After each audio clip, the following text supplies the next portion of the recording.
I am Sister Rose Ashour, a Benedictine sister of St. Scholastica's Monastery in Fort Smith, Arkansas. When I was in the 8th grade in Subiaco, Arkansas, St. Benedict's School, my teacher, a Benedictine sister, talked to some of us girls about becoming a sister. Some of the girls were interested in entering a monastery or convent. I remember one of the girls said to me, "Rose, are you going?"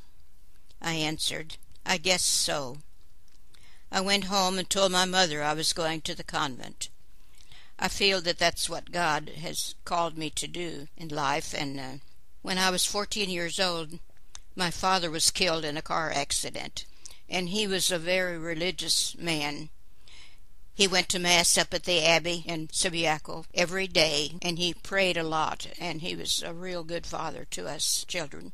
And I think probably he was praying for me when he was in heaven. And I remember one time our director, Sister Ambrose, I had done something out of order, and she said, "That was your father who was praying for you."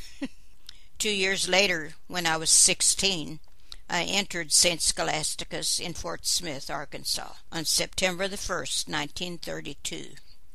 First, I became a candidate, then in 6 months a postulant, and next a white novice for 2 years. And the first year of white noviceship was called a canonical year, and the group of us went to Shoal Creek, Arkansas for that year, and Sister Celestine Upmore was our director down there.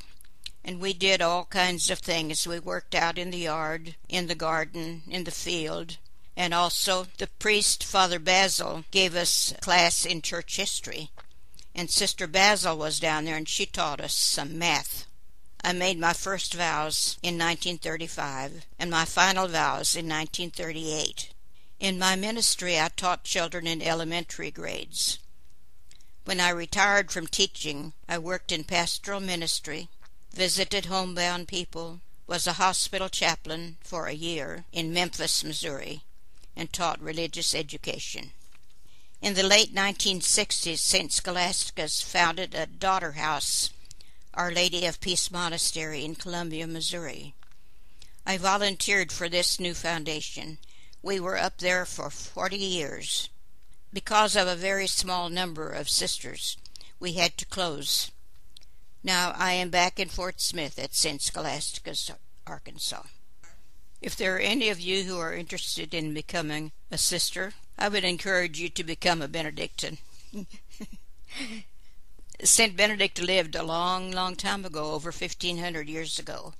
There are many Benedictine monasteries around in the world, and also quite a few in the United States. I think the Benedictine life is a life for me, and I think you will be very interested in becoming a Benedictine.